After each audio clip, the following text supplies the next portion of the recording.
Hi everyone, welcome to IMS Lucknow YouTube channel. आज के session में हम लोग कैट 2024 स्लॉट 1 के क्वेश्चंस को सॉल्व करेंगे।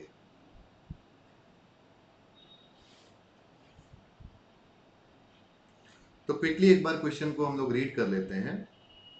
अ shop want to sell certain quantity of grains.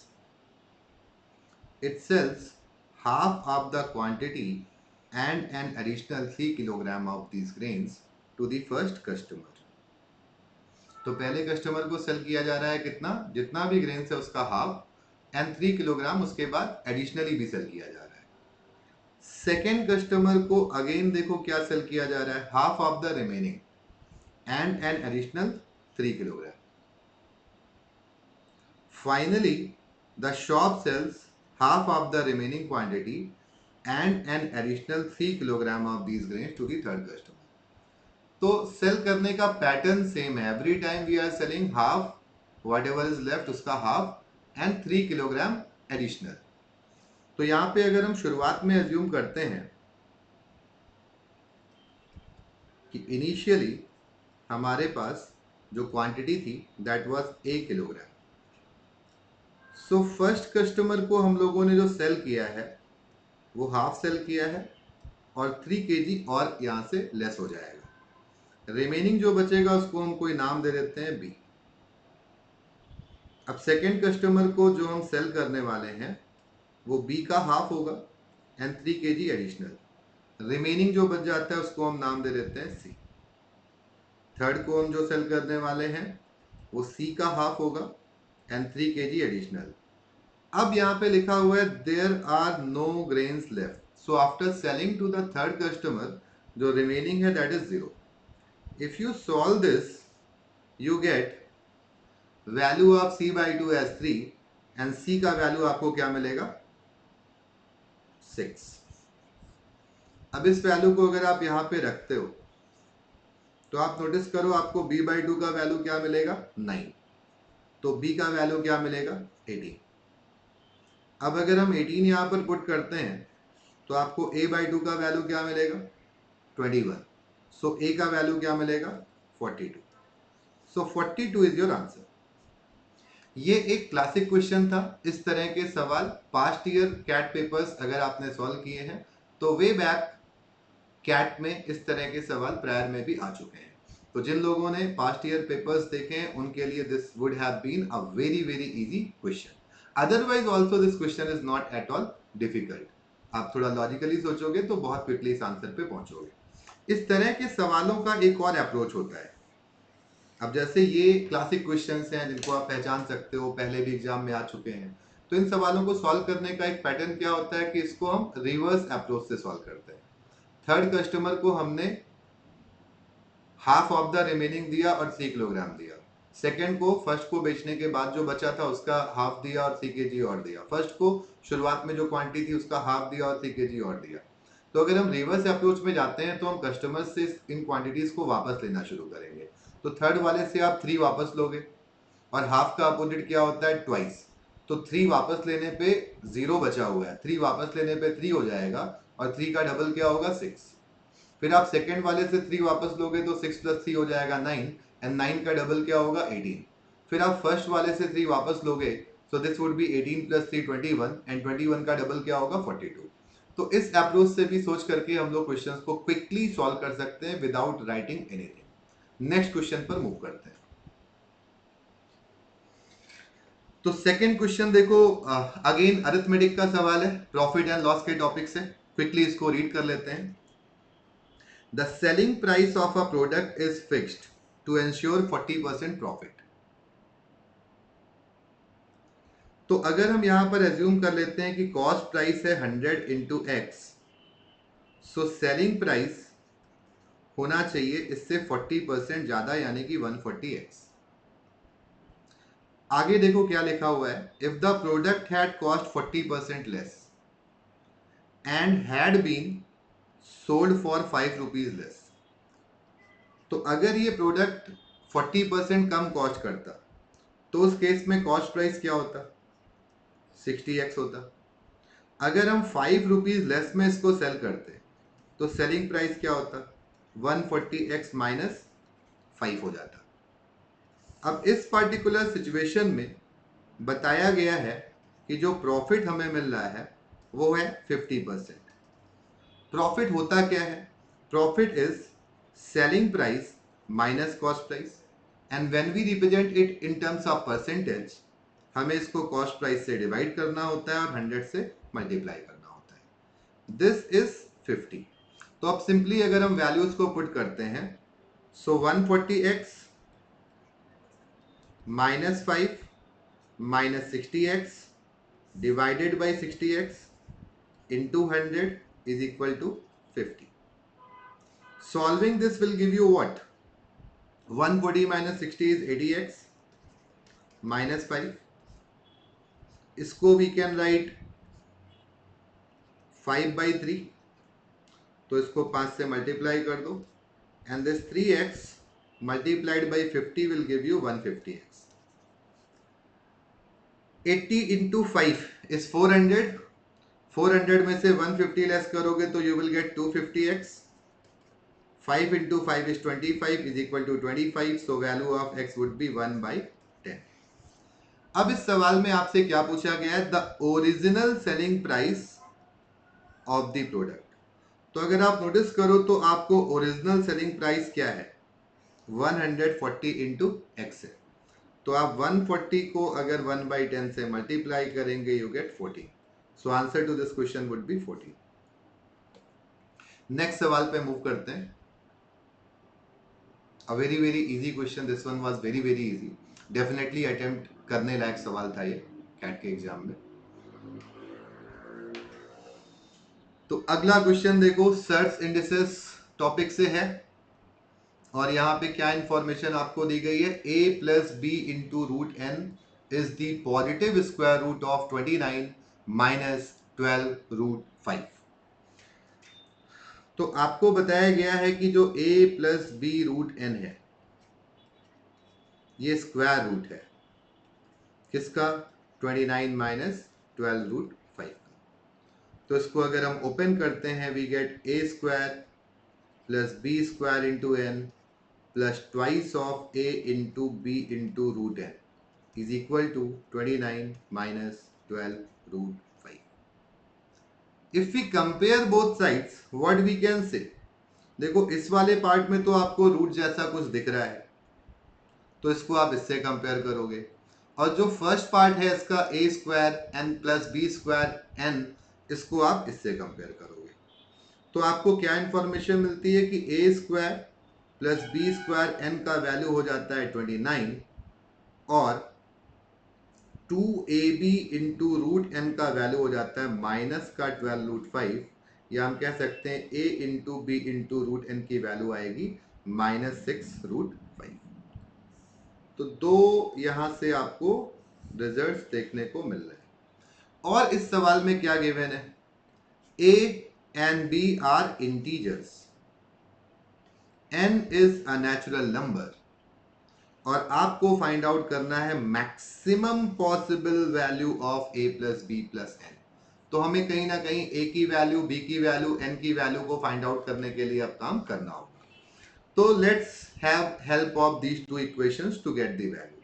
तो देखो इससे हम क्या रिजल्ट ला सकते हैं? If we square both sides we get a square b square n is equal to 180। तो वी कैन से कि b स्क्वायर n की वैल्यू यहां से क्या आएगी? 180 अपॉन a स्क्वायर आ जाएगी। अब अगर हम इस वैल्यू को यहां पर यूज करें so we get a type of quadratic equation. तो क्या हम लिख सकते हैं? a square plus 180 divided by a square is equal to 29। When we solve this we get a square, sorry,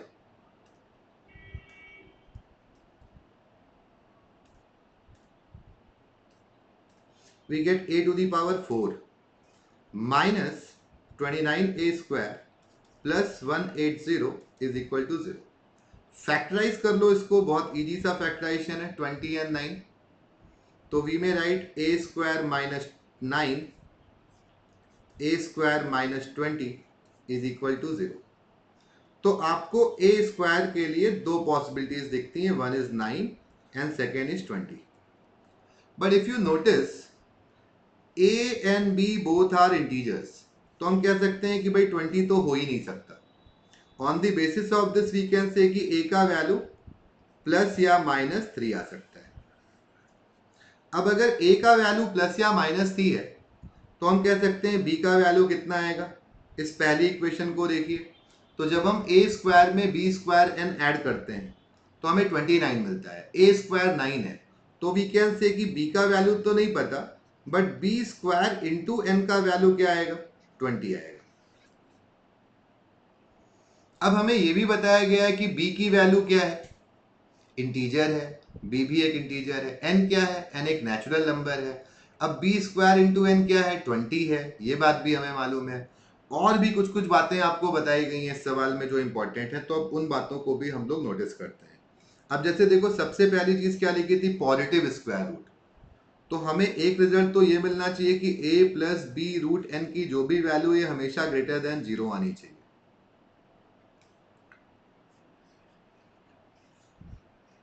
दूसरा, अगर आप देखो तो आपको पता चलता है कि a into B into root N आपको -6√5 मिला है. अब n तो एक नेचुरल नंबर है, तो यहां से हम क्या कह सकते हैं कि एक वैल्यू a या b में से नेगेटिव होनी जरूरी है. तो हम कह सकते हैं 1 आउट ऑफ a और b इज नेगेटिव. तो अब हम ट्रायल कर सकते हैं यहां पे. तो हमें ये तो पता चल चुका है कि a की वैल्यू प्लस या -3 के अलावा और कुछ हो नहीं सकती. तो अगर आप a को 3 रखते हो तो इस वैल्यू को अगर आप ध्यान से देखो तो b को आप क्या रख सकते हो. एक तो आप b को रख सकते हो -2, या हम a को 3 रखने, a को -3 रख दें, b को +2 रख दें. a को हम +3 रख दें, b को 1 रख दें माइनस का. a को -3 रख दें, b को हम +1 रख दें. ये सब पॉसिबिलिटीज है. और इनमें अकॉर्डिंगली n की वैल्यू क्या आएगी, n की वैल्यू इस पहले वाले केस में आएगी 4 इंटू 5, यानी कि यहाँ पे n की वैल्यू आपको मिलनी चाहिए 5. यहाँ पे भी n की वैल्यू 5 मिलेगी.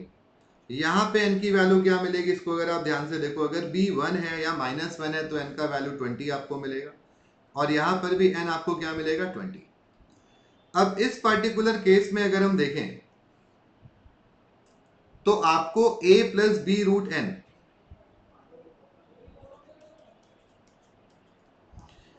a plus B root N जो मिलता है ये पॉजिटिव नहीं मिलता है, ये लेस देन 0 मिलता है. तो ये केस इनवैलिड हो जाता है.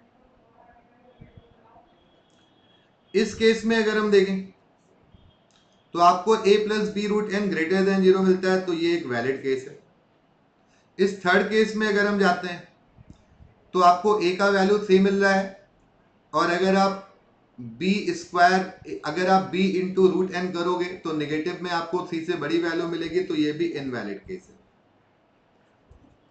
और ये लास्ट केस अगर आप देखो तो लास्ट वाले केस में आपको क्या मिल रहा है, a का वैल्यू -3 है और b इंटू रूट एन का वैल्यू पॉजिटिव में 3 से बड़ा मिल रहा है, तो ये पॉजिटिव है.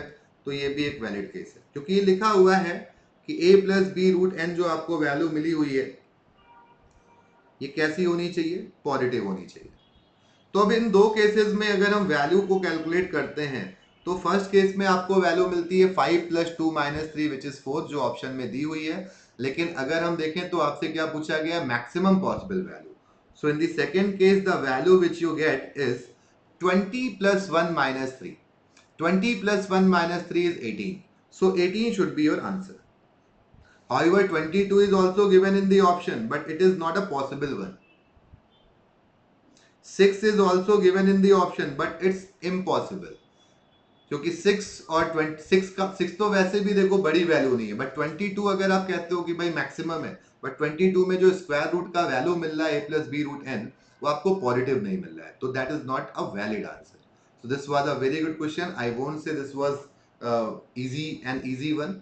तो ये सवाल आइडियली एग्जाम के ड्यूरेशन में मैं इसको मॉडरेट या डिफिकल्ट लेवल का ही रेट करूंगा. अगले सवाल की तरफ हम लोग मूव करते हैं.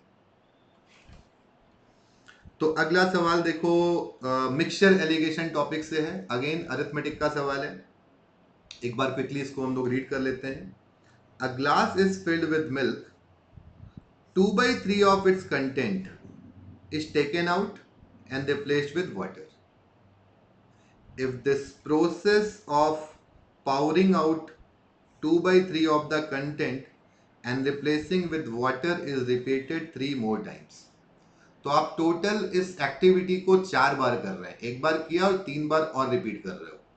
और अब आपसे पूछा गया है कि what is the final ratio of milk to water in the glass. तो अगर आप नोटिस करो कि आप किसी भी चीज में से अगर 2/3 कंटेंट निकाल लेते हो तो कितना कंटेंट रिमेनिंग बचता है, 1/3। तो वी कैन से ग्लास में अगर मिल्क था, पहली बार हमने ये काम किया, तो जो मिल्क रिमेनिंग बचेगा वो इनिशियल क्वांटिटी का 1/3 होगा। अब यही काम आप रिपीट कर रहे हो, तो every time the quantity of milk will reduced by 2/3 of the previous quantity. तो हम 2/3 2/3 2/3 2/3 4 बार कम कर रहे हैं। तो हम कह सकते हैं कि जो मिल्क की रिमेनिंग क्वांटिटी होगी, अगर हम इनिशियल क्वांटिटी को x मान लेते हैं, तो हम 1 - 2/3, फिर से 1 - 2/3, फिर से 1 - 2/3 और फिर से 1 - 2/3 कर रहे हैं। So this would be what, 1/3 की पावर 4। तो वी कैन से कि x/81 is the remaining quantity. तो वाटर कितना होगा भाई, जो भी आप निकाल रहे हैं उसकी जगह पर आप वाटर मिला रहे हैं, तो हम कह सकते हैं जो भी रिमेनिंग है वो क्या होगा, वो वाटर होगा। तो वाटर की क्वांटिटी क्या हो जाएगी, 80x/81। अब आपसे सवाल में पूछा गया है मिल्क अपॉन वाटर, तो x/81 को आप डिवाइड करने वाले हैं 80/81 से। So this ratio would be 1:80। तो अ very very easy question, definitely attempt किया जाने वाला ये सवाल था कैट का। अगले सवाल पे मूव करते हैं। द सरफेस एरिया, ज्योमेट्री का सवाल है। The surface area of a closed rectangular box, closed rectangular box. तो बॉक्स जैसा शेप अगर आप ध्यान से देखो तो ज्योमेट्री में इस तरह की चीजों को हम लोग क्या बोलते हैं, क्यूबॉइड। तो बेसिकली एक क्यूबॉइड की बात हो रही है। Which is inscribed in a sphere, तो स्फेयर के अंदर बनाया गया है और इसका सरफेस एरिया 846 स्क्वायर सेंटीमीटर है। The sum of the length of all its edges is 144 centimetre. आपसे स्फेयर का वॉल्यूम पूछा गया है, तो इस सवाल को सॉल्व करने के लिए आपको क्यूबॉइड के फॉर्मूलेज, स्फेयर के फॉर्मूलेज, ये सब पता होने चाहिए। तो देखो, अगर हम एक क्यूबॉइड की बात करें तो क्यूबॉइड कुछ ना कुछ इस तरीके का दिखता है।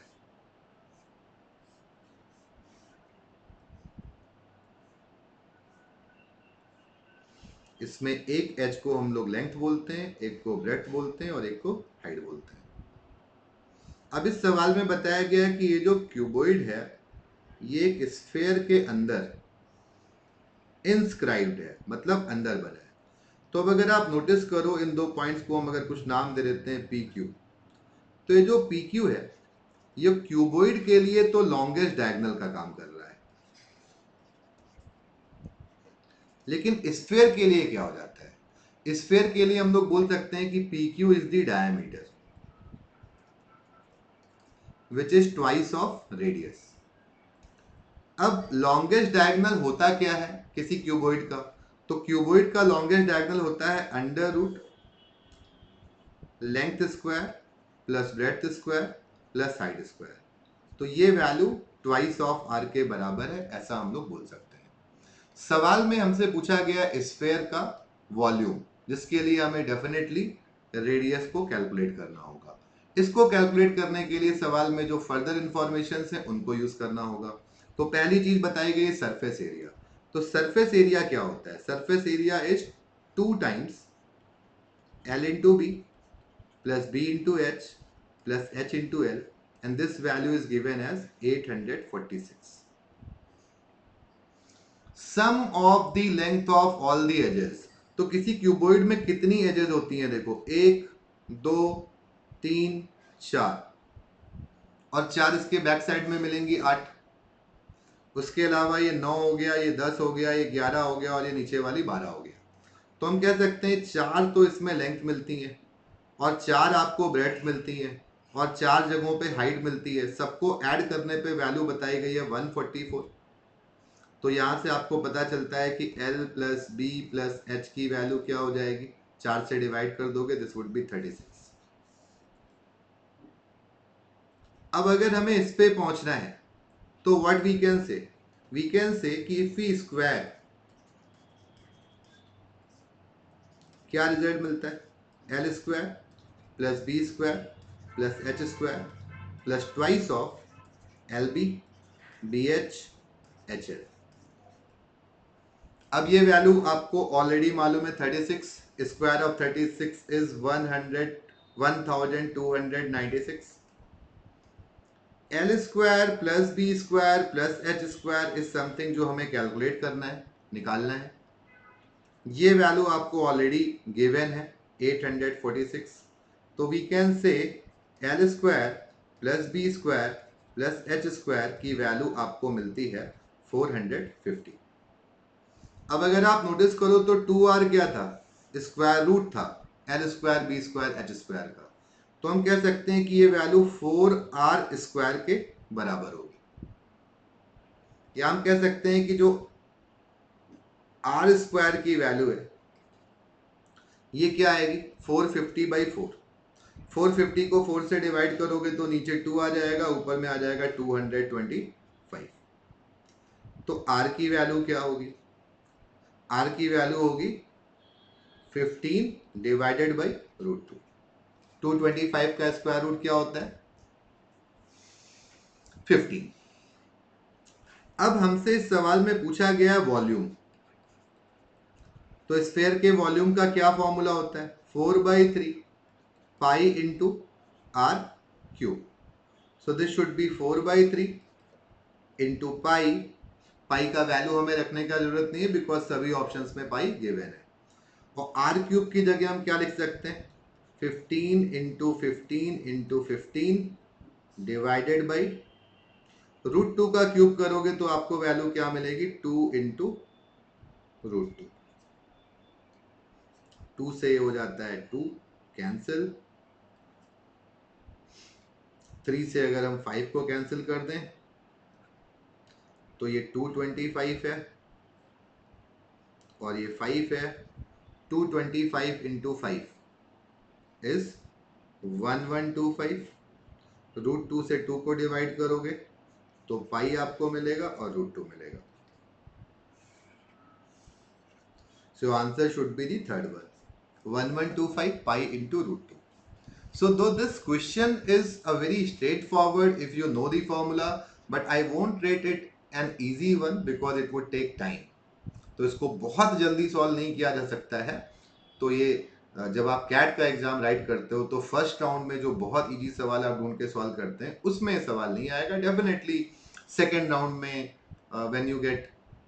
when you have been able to solve all the easier ones, उसके बाद इस पर डेफिनेटली आपको समय देना चाहिए। अगले सवाल की तरफ मूव करते हैं। If x is a positive real number such that, तो अब एक इंफॉर्मेशन इक्वेशन आपको दी गई है, लॉग का सवाल है। लॉग का हमेशा एक सवाल कैट में आता है, तो लॉग की बेसिक प्रॉपर्टीज आपको जरूर पता होनी चाहिए। तो अब देखो यहां पे लिखा हुआ है 4 into log of X base 10 plus 4 into log of X base 100 and plus 8 into log of X base 1000 is equal to 30। तो चेंज ऑफ बेस प्रॉपर्टी का यूज कर लेते हैं। तो हम लोग क्या लिख सकते हैं 4 log of x upon log of 10, log of x upon log of 100, log of x upon log of 1000। तो अब अगर हम सब जगह पे बेस 10 ले लेते हैं, सब जगह पे सेम बेस ले लेते हैं, तो अगर आप नोटिस करो तो this value would be 1, this value would be 2 and this value would be 3। तो फाइनली आपको क्या मिला, 4 log x plus 2 log x plus 8/3 log x is equal to 30। 4 plus 2 6 और 6 में 8/3 अगर आप ऐड कर देते हो तो this would be 26/3 into log x is equal to 30 and remember our base is 10। सो यहां से आपको log of x बेस 10 की वैल्यू मिल जाती है 3/2। अब log का डेफिनेशन अगर आप यूज करते हो तो यू कैन से कि x का वैल्यू आपको क्या मिलेगा 10 raised to the power 3/2, जिसको you can also right 10 cube two the power 1/2। अब 10 क्यूब क्या होता है, 10 क्यूब इज 1000 और 1000 का अगर आप स्क्वायर रूट निकालते हैं तो वी नो कि भाई 31 का स्क्वायर क्या होता है 961 एंड 32 स्क्वायर इज 1024। तो वी कैन सर्टेनली से कि this value is 31 point something. तो x का वैल्यू हमको मिलता है 31 पॉइंट समथिंग। अब सवाल में आपसे क्या पूछा गया है, greatest integer not exceeding x। तो 31 पॉइंट समथिंग से बड़ा नहीं होना चाहिए, छोटा होना चाहिए। तो इससे छोटे बहुत सारे इंटीजर्स हैं, 31 भी इससे छोटा होगा, 30 भी होगा, 29 भी होगा, आपको उसमें से ग्रेटेस्ट वैल्यू लेनी है। So answer should be 31। तो again a very basic question from the law, easy one, not a difficult one. जिसको भी लॉ की बेसिक प्रॉपर्टीज पता है वो इस सवाल को जरूर सॉल्व कर ले जाएगा। अगले सवाल पे मूव करते हैं। An amount of rupees 10,000 is deposited in bank A। तो SICI का सवाल है, सिंपल इंटरेस्ट, कंपाउंड इंटरेस्ट, ये टॉपिक्स भी आप अरिथमेटिक में पढ़ते हैं। तो 10,000 रुपीज डिपॉजिट किया गया है बैंक ए में for a certain number of years. तो नंबर ऑफ ईयर्स आपको नहीं बताया गया। रेट ऑफ इंटरेस्ट सिंपल है और 5% है।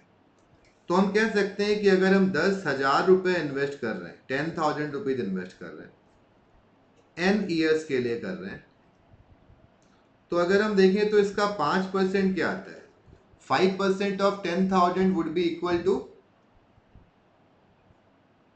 1% इज 100, सो 5% वुड बी 500। और अगर हम n ईयर्स के लिए कर रहे हैं तो हम कह सकते हैं कि स्कीम ए जो थी इसमें हमको जो टोटल इंटरेस्ट मिलेगा वो कितना हो जाएगा, वो 500 इंटू n हो जाएगा। 500 रुपए हमें मिल रहे हैं और कितनी बार मिलेंगे, n टाइम्स मिलेंगे। सिंपल इंटरेस्ट में प्रिंसिपल अमाउंट एवरी ईयर 10,000 रहेगा, तो एवरी ईयर हमें 10,000 का 5% मिलेगा, तो एवरी ईयर हमें 500 ही मिलेगा और n ईयर्स में मिलेगा 500 इंटू n। अब यहाँ पे नेक्स्ट क्या बात आपको बताई गई है, on maturity the total amount received is deposited in bank B. तो अब जो बी में हम आ रहे हैं तो हम इस पूरे अमाउंट को इन्वेस्ट कर दे रहे हैं। तो अब हमारा प्रिंसिपल बन जाता है 10,000 रुपए और प्लस 500 n। अब यहां पे आपको बताया गया है कि टाइम पीरियड 5 इयर्स का है। सिंपल इंटरेस्ट अगेन मिल रहा है 6% का एट द रेट 6%। तो हम कह सकते हैं पहले साल भी 6% मिलेगा, जो भी ये वैल्यू है इसका, अगले साल भी 6 मिलेगा, उससे नेक्स्ट ईयर भी 6 मिलेगा, तो टोटल 5 सालों में कितना मिलेगा, 30% मिलेगा। अब अगर हम 30% निकालते हैं ऑफ दिस वैल्यू, सो 10,000 का 30% कितना होगा, 3,000, और 500 n का 30% कितना होगा, 150 n। So this is the interest in scheme B. तो बी स्कीम में ये इंटरेस्ट मिल रहा है। Further information says if the interest received from bank A and bank B are in the ratio 10/13। तो आपको इन इंटरेस्ट का रेशियो दिया हुआ है। तो बैंक ए से जो इंटरेस्ट मिला है दैट इज 500 n और बैंक बी से जो इंटरेस्ट मिला है it is 3,000 plus 150 n and this ratio is 10/13। तो इसको हम लोग क्रॉस मल्टीप्लाई करके इजिली सॉल्व कर सकते हैं। क्या वैल्यू आपको मिलती है, 650 n is equal to 3,000 plus 150 n। तो डिफरेंस ले लो, your difference would be 500. N is equal to 3000, which gives you value of n as 6. तो very straight forward questions, not difficult, ज़्यादा कैलकुलेशन भी नहीं थी, तो बहुत ही सिंपल सा ये सवाल था. सो this was the last question in today's videos. अगले वीडियो में हम आपको रिमेनिंग क्वेश्चंस देंगे कैट 24 स्लॉट 1 क्वांटिटेटिव एप्टीट्यूड के, which means question number 16 till question number 22. Thank you.